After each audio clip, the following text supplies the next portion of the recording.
Talented director Praveen Sattar డైరెక్షన్లో thriller జానర్ని ఎంచుకొని the గోస్ట్గా ప్రేక్షకుల ముందుకొచ్చాడు.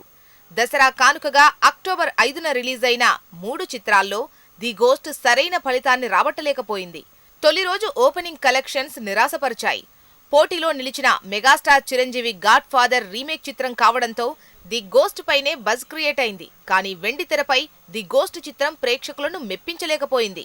నాగార్జున గత చిత్రాలతో పోల్చుకుంటే ది గోస్ట్ ఓపెనింగ్స్ డల్గా ఉన్నాయి. తెలుగు రాష్ట్రాలతో పాటు ప్రపంచవ్యాప్తంగా చాలా తక్కువ స్థాయి ఓపెనింగ్స్ ని దక్కించుకుంది.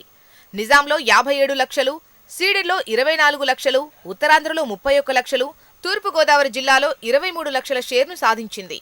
పశ్చిమ గోదావరి జిల్లాలో 8 లక్షలు, గుంటూరులో 22 లక్షలు, కృష్ణా జిల్లాలో 20 లక్షలు, నెల్లూరు జిల్లాలో 15 లక్షలు మాత్రమే వచ్చాయి. ఆంధ్రప్రదేశ్, తెలంగాణ రాష్ట్రాల్లో మొత్తంగా 2 కోట్ల షేర్ను, 3.6 కోట్ల గ్రాస్ను మాత్రమే అందుకుంది. తొలి రోజే ఇంత తక్కువ కలెక్షన్స్ రావడం, అందులోనూ దసరా పండుగ రోజు కావడం ట్రేడ్ వర్గాల్ని ఆశ్చర్యపరుస్తోంది.